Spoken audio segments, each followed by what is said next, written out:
부처님에게 아주 지극히 감사하면서 연불을 하는 것을 물속에 빠져서 목숨을 잃을 것 같은 때, 숨을 못 쉬어가지고 막 죽을 것 같을 때 지푸라기라도 잡으려는 그런 기분으로 강력하게 하라는 것입니다. 마음만 그런 거지 몸에 힘을 쓴다거나 너무 집중한다 이런 걸 말하는 게 아니잖아요. 그거는 요걸 잘 이해해야 됩니다. 어떤 분은 이렇게 말하면 그냥 힘을 써가지고 뭘 하려고 그래요. 그러다 보면 상기병이라는 게 생겨요.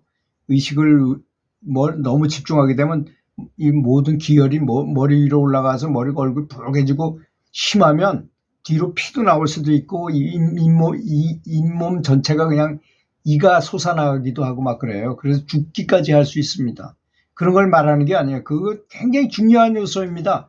아주 생사결단을 하도록 용맹정진을 한다는 마음을 갖지만 몸을 움직이거나 마음을 움직이는 건 아니라는 것이라는 것입니다. 내면의 요구만 강력하게 하자는 것이 이를 말하는 것이에요. 지금 말하는 것은. 그래서 소크라테스를 찾아온 제자를 들고 가서 물속에다 쳐박았다가 숨 쉬려고 했다가 다시 한번 쳐박으니까 이 친구가 숨이 막힌 데다가 숨 쉬려고 올리려는데 도로 집어넣으니까 얼마나 힘들었겠어요. 그러면서 아우 그래 어떠냐 아유 죽을 뻔했습니다. 지금 바로 숨도 못 쉬어서 죽을 것 같은 기분으로 진리를 찾아라. 그러면 반드시 찾게 된다고 말했어요. 참 이론적으로 이 말을 못 알아듣는 사람이 세상에 누가 있겠어요. 다 알아듣습니다. 하지만 내가 할 때는 그렇게 못해요. 여러분 이렇게 말하면 무슨 용명정진이라서 뭐 무문관에 들어가서 위에다 구멍 하나 뚫어놓고 아래에다 하나 뚫어놓고 위로는 먹을 밥을 집어넣는 거고 밑에는 똥오줌을 받아내는 곳으로 두 개 뚫어놓고 거기 들어앉아가지고 3년, 2년 이렇게 있는다 그래서 도를 통하는 것이 아니고 그거보다 일상생활을 정상적으로 다 하면서 지하철 타고 출근도 하고 누구랑 대화도 하고 업무도 보면서 계속 이어지게 연불하는 것이 용맹정진, 훨씬 더 어려운 용맹정진입니다. 그렇기 때문에 이런 말이 있어요. 상도는 시장바닥에 있고 하도는 도가 낮은 사람은 산 꼭대기에 있다는 말이 있어요. 그만큼 일상생활을 하면서도 거사들이 생활하면서 연불하는 사람들이 복이 훨씬 더 많고 수행 등급이 더 높다는 걸 의미하는 것입니다. 이 점을 잘 알아야 될 것입니다. 두 번째는 자기 주도적으로 집중을 하라는 것입니다. 무조건 도와주기만 하는 부처님의 존재와 부처님의 은혜는 잊어버리라는 것입니다. 제가 여러 번 말씀드렸습니다. 부처님과 주파수가 딱 맞고 부처님을 극존중하고 부처님에게 감사하면서 귀의한다는 완벽하게 부처님한테 의지한다는 마음을 의지한다는 것은 완전히 하나가 된다는 걸 의미하는 거예요. 내가 가서 그냥 달라고 부탁만 하는 것이 아니라 부처님과 내가 하나가 된다는 것이 진정한 귀인 것입니다. 그래서 내가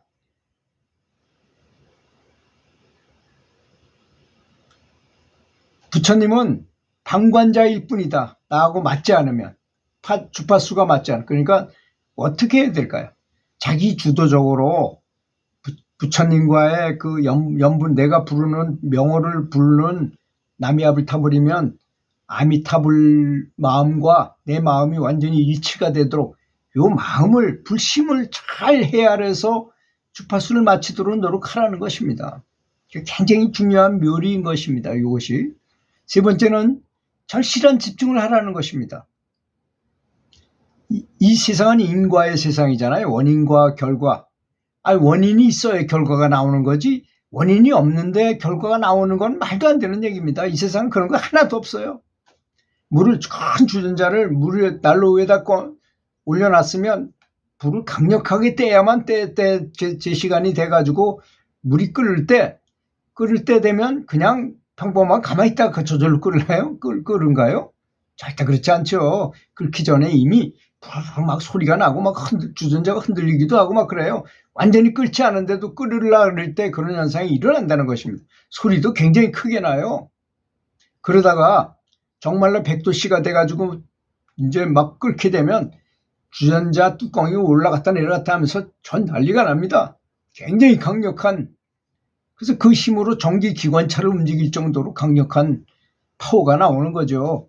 우리 사람도 똑같습니다. 사람의 몸속에 있는 이 영적인 에너지 중추, 에너지 센터, 차크라라고 말하죠. 차크라. 우리 동양에서는 단이라고 말하고 서양에서는 차크라, 뭐 같은 말입니다.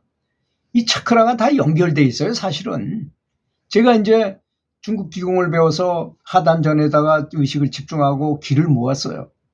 근데 이놈이 자꾸 올라갔다, 여기까지 올라갔다가 한참 여기 있다가 또 다시 내려오기도 하고 뭐 그러는 거야. 그래서 신기하게 생각했는데 나중에 보니까요, 전모를 전부 파헤쳐 보니까 이게 다 연결돼 있어요, 서로. 그리고 다 구멍이 앞에서부터 뒤로도 구멍이 다 뚫려 있어요, 서로. 다 같이 다 연결돼 있고. 그래서 완벽하게 도를 깨달은 분은 이게 통심이 됩니다. 통심으로 그냥 하나가 다 돼버려요. 물론 가장 높은 에너지 센터는 이마 가운데가 되겠죠. 그래서 춘향전 같은 경우에 그것이 스토리텔링이라는 것이에요. 도 닦는 것에 대한 스토리텔링. 인당수가 어딥니까? 인당이 여기잖아요. 인당수에 빠져 죽었다. 여기다 올인했다는 걸 의미하는 것입니다. 춘향이가. 그래서 그 수행에 관한 스토리텔링이라는 것입니다. 그것이. 가만히 따지고 봐요. 뭐 연꽃이 피어나가지고 용궁에 들어갔다가 다시 태어나서 아버지 눈을 뜨게 다 지해안이 열렸다는 뜻이고 해안이 열렸다는 뜻이고 그게 도를 깨달았다는 뜻이고 이런 의미를 가지고 뺑덕 엄마가 뭐 괴롭히고 뭐 이런 것들이 바구니 장난이고 뭐 이런 걸 말하는 것입니다. 사실은 보면. 그런 스토리텔링이라는 것이 아주 명확해요. 그 도의 입장에서 바라보면 그렇습니다.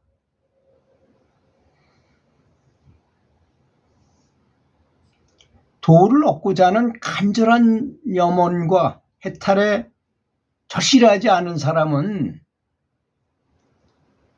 결코 그 어렵다는 해탈의 성공을 꿈을 꿀 수조차 없게 된다는 것이죠. 그렇지 않겠습니까? 그러니까 열심히 하다 보면 본인이 다 느껴요. 등력을 하게 됩니다. 아까 제가 에너지 센터를 말씀드렸는데 에너지 센터가 활성화되면 본인이 다 느낄 수 있어요. 근데 연불을 어떤 분이 제가 유튜브를 했는데 거기 댓글을 달아서 30년 동안 했는데도 불구하고 뭐 극락왕생했다는 얘기는 종종 들었지만 살아서 뭔가 진정한 체험이 있는 것 같이 느껴진 사람이 한 명도 없었다고 말은 당연합니다. 제 유튜브를 다 들어서 한번 보세요. 자세히 한번 들어보세요. 왜 그런지가 다 나와요. 연불할 때 개념이 잘못돼서 그런 경우가 많습니다. 또 진짜 영안이 열린 사람이 근데 영안이 열렸다 해서 다 보는 것도 아니에요. 보라래야 봅니다. 어떻게 보라래야 봅니다. 그것을. 그러면 사람이 어느 정도 등급인지가 금방 나와요. 이건 절대로 거짓으로 할 수가 없는 것입니다.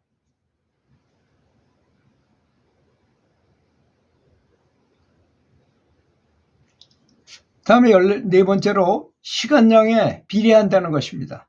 얼마나 정성을 들여서 얼마나 강도 있게 얼마나 오랫동안 많이 연구를 했는지 이런 것에 비례하는 것이지 아니겠습니까? 그렇지 않습니까? 그래서 계속 열심히 해야 된다. 끊임없이 해야 된다는 것이죠. 5번째로 당장 시작하라는 것입니다.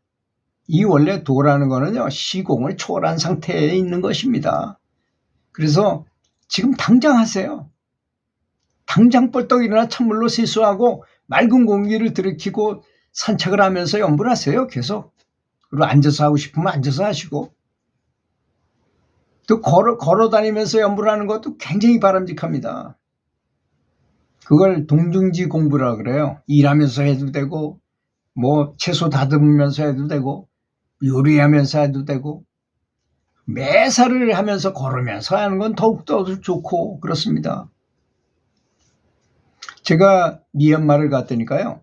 미얀마 스님들이 근데 그가 참 치명적인 단점은 고기를 먹는다는 것. 그분들이 한 500명이 앉아가지고 그 안에서 식당 안에서 밥을 먹는데 좀 탁해요. 고기도 누가 보시하면 그냥 먹고 막 그러니까.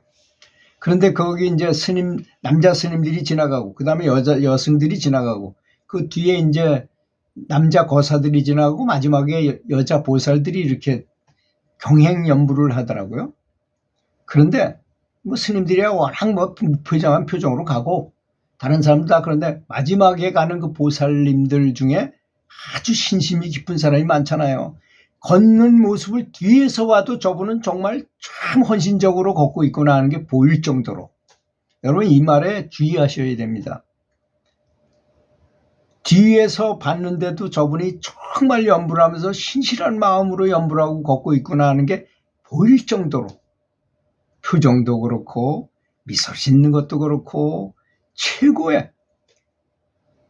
최고의 헌신으로 연부를 하라는 것입니다. 그런다면 어찌 안 되겠습니까?